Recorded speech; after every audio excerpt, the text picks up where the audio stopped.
भाई जो गुरु वचन पे डट गे, कट गे फंद 84 के, कट गे फंद 84 के, कट गे फंद। एक भगत सत्संग में जाने लगा, दीक्षा ले ली, ज्ञान सुना और भक्ति करने लगा। अपने मित्र से भी सत्संग में चलने तथा भक्ति करने के लिए प्रार्थना की, परंतु दोस्त नहीं माना। कह देता कि कार्य से फुर्सत यानी खाली समय नहीं है, छोटे छोटे बच्चे हैं, इनका पालन पोषण भी करना है। काम छोड़कर सत्संग में जाने लगा तो सारा धंधा चौपट हो जाएगा। ये केवल भाई और बहनों बहानेबाजियां हैं, बहानेबाजियां। इंसान जब अपने आप को करता धरता मान लेता है तो इस प्रकार की बातें काल प्रेरणा से फिर उसके मुख से निकलती ही निकलती हैं। आप आम समाज में देखते हैं, गांव नगर में देखते हैं, जिनके माता पिता हैं आज उनके बच्चे बर्बादी की स्टेज पर हैं, और जिनके माता पिता नहीं है उनके बच्चे भी आज बड़े बड़े आईपीएस अधिकारी हैं। तो करने धरने वाला, पालन पोषण करने वाला वो पूर्ण परमात्मा है, जो तीनों लोकों में सबका भरण पोषण करता है प्रवेश करके। जीव केवल निमित्त मात्र है, बिना आध्यात्मिक ज्ञान के अपने ऊपर परिवार और समाज की जिम्मेदारियों का बैल की तरह बोझ व्यर्थ में लाद के चल रहा है। अगर एक बार हमें सच्चे सतगुरु की शरण प्राप्त हो जाए, यदि एक बार हमारे घर में ये सतभक्ति जो सतगुरु रामपाल जी प्रदान कर रहे हैं यदि शुरू हो जाए, आप जियों को ऐसा लगेगा कि मेरे काम तो आगे से आगे ऑटोमेटिक होते जा रहे हैं। तो व्यक्ति व्यर्थ में क्या कहता है कि फुर्सत नहीं है, समय नहीं है, बच्चे अभी छोटे छोटे हैं, इनका पालन पोषण करना है। काम छोड़कर सत्संग में जाने लगा तो सारा धंधा चौपट हो जाएगा। वह सत्संग में जाने वाला भगत जब भी सत्संग में चलने के लिए अपने मित्र से कहता तो वह यही कहता कि अभी काम से फुर्सत नहीं है। 1 वर्ष पश्चात उस मित्र की मृत्यु हो गई। उसकी अर्थी उठाकर परिवार के लोग तथा नगरवासी चले, साथ साथ में सैकड़ों नगर मोहल्ले के व्यक्ति भी साथ साथ चले। सब बोल रहे थे कि राम नाम सत्य है, सत्य बोले गत है। भगत कह रहा था कि राम नाम तो सत्य है, परंतु आज भाई को फुर्सत है। लेकिन वो मित्र जो हमेशा उसको सत्संग में जाने के लिए कहता था, वो क्या कह रहा था कि राम नाम सत्य है और आज इस भाई को फुर्सत है। नगरवासी कह रहे थे कि सत्य बोले गत हैं, भगत कह रहा था कि आज भाई को फुर्सत है। अन्य व्यक्ति उस भगत से कहने लगे कि ऐसे मत बोल, इसके घर वाले बुरा मानेंगे। भगत ने कहा मैं तो ऐसे ही बोलूँगा। मैंने इस मूर्ख से हाथ जोड़कर प्रार्थना की थी कि सत्संग में चल, कुछ भक्ति कर ले। ये कहता था कि अभी फुर्सत अर्थात खाली समय नहीं है, आज इसको परमानेंट फुर्सत है।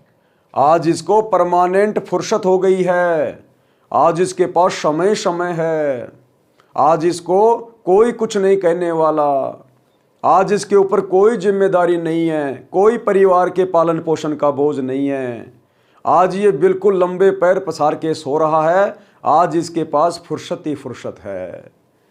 जिन कार्यों का बोझ ये सारा दिन बैल की तरह लाद के चलता था, अब अगर उससे पूछे कि तू तो मर गया, अब तेरे वो काम कौन करेगा, अब तेरे बच्चों का पालन पोषण कौन करेगा, उनकी फीस कौन भरेगा, अब तेरे खेतों में काम कौन करेगा।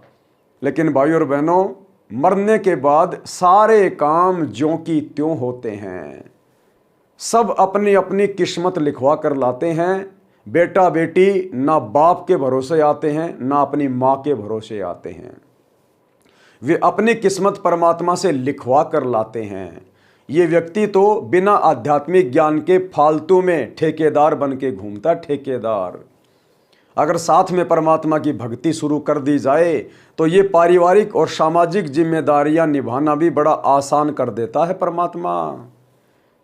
जहां बिना सतगुरु की शरण के आप पहले 12-12 घंटे काम करके 2-2 घंटा ऊपर ओवर टाइम करके भी अपने खर्चे पूरे नहीं कर पा रहे थे, आपको मानसिक संतुष्टि नहीं थी, सतगुरु की शरण में आने के बाद 12 घंटे वाला काम यदि आप 4 घंटे भी ईमानदारी से कर लेंगे तो सतगुरु इतना समर्थ है, वो अपने भगत का उसी में पालन पोषण कर देगा, उसके सारे खर्चे पूरे कर देगा। आम समाज में भाषा है कि जब परमात्मा देता है तो छप्पर फाड़ के देता है। ये सतगुरु वही है, छप्पर फाड़ के देने वाला। यदि हम इसकी शरण में आ जाएंगे तो ये अपने भगत को छप्पर फाड़ के देने लग जाएगा, छप्पर फाड़ के। और बाकी का समय फिर भगत आराम से अपनी भक्ति में व्यतीत करेगा और अंत में अपनी आत्मा का कल्याण भी करवाएगा और गधा कुत्ता सूअर बनकर यहाँ कष्ट भोगने से भी बचेगा।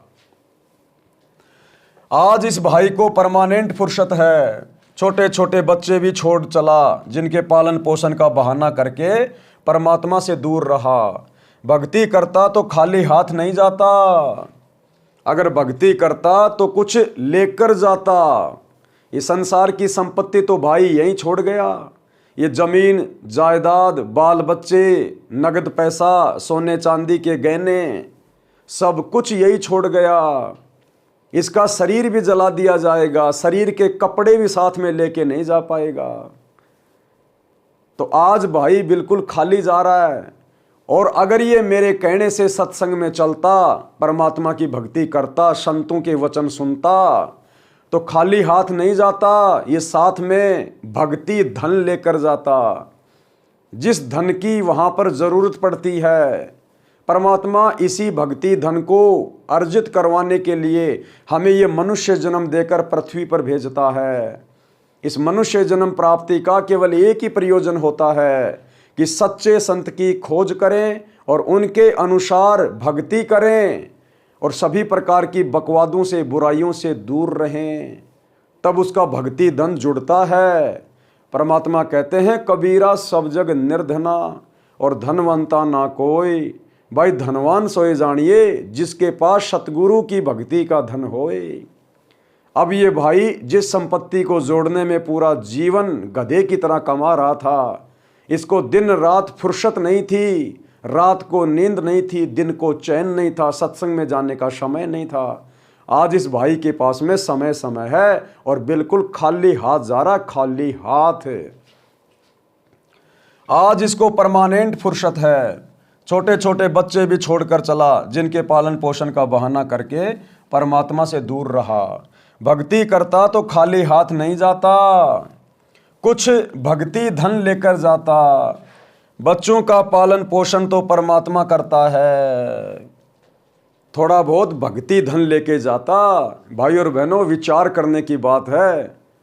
बिना सतगुरु के ज्ञान के हम पशु की तरह जो दिन रात कमाने में रहते हैं, और दिन रात हम क्यों कमाते हैं?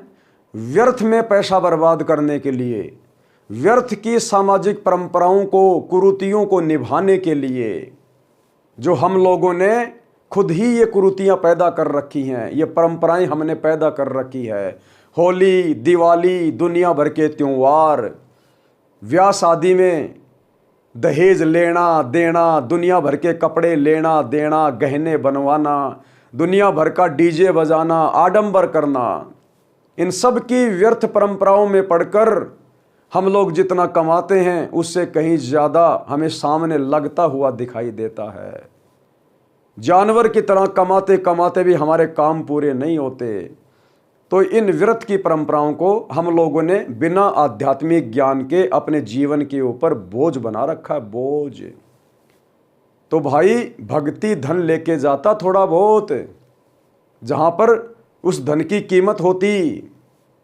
अब भाई और बहनों, विचार करने की बात है। पाकिस्तान का पैसा हिंदुस्तान में नहीं चलता, हिंदुस्तान का धन पाकिस्तान में नहीं चलता। तो विचार करो, जो धन हम यहाँ जोड़ते हैं पूरी जिंदगी, ये धन मरने के बाद में ऊपर धर्मराज के दरबार में कैसे चलेगा? जब एक दूसरे देश की करेंसी एक दूसरे देश में नहीं चलती, तो भला यहाँ का ये धन, ये नश्वर धन, ये ऊपर धर्मराज के दरबार में, परमात्मा के दरबार में कैसे चलेगा? परमात्मा के दरबार में तो परमात्मा की करेंसी चलती है, और परमात्मा की करेंसी है भक्ति।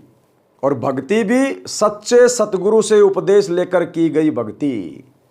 बाकी ये जितने भी आचार्य शंकराचार्य लाल पीले कपड़े पहनकर गांव गांव घूमते हैं, चिमटा हाथ में लेकर, बड़े बड़े आश्रम खोलकर बैठे हैं, वेदों का इनको कख ज्ञान नहीं है, इन वाली भक्ति वहाँ नहीं चलती। इस भक्ति की वहाँ कोई वैल्यू नहीं है, कोई भी। केवल सच्चे सतगुरु की सत भक्ति की, उनके द्वारा जो मंत्र जाप दिया जाता है उनकी कमाई की, सच्चे सतगुरु को जो दान धर्म किया जाता है उस दान पुण्य की कमाई की परमात्मा के दरबार में पूंछ है। बाकी नकली भक्ति के लिए वहां कोई अकाउंट नहीं है। आज इसको परमानेंट फुर्सत है। छोटे छोटे बच्चे भी छोड़कर चला, जिनके पालन पोषण का बहाना करके परमात्मा से दूर रहा। भक्ति करता तो खाली हाथ नहीं जाता, कुछ भक्ति धन लेकर जाता। बच्चों का पालन पोषण तो परमात्मा करता है। परमात्मा जो तीनों लोकों में प्रवेश करके सबका भरण पोषण करता है, वो कबीर देव, कबीर परमात्मा जो सतगुरु बन के धरती पे आता है, वो परमेश्वर सर्व लोकों में सबका पालन पोषण करता है। भाई जो गुरु बचन पे डट गे, कट गे फंद 84 के, कट गे फंद 84 के, कट गे फंद 84 के। भाई जो गुरु बचन पे डट गे, कट गे फंद 84 के, कट गे फंद 84 के, कट गे फंद 84 के। भाई जो गुरु बचन पे डट गे,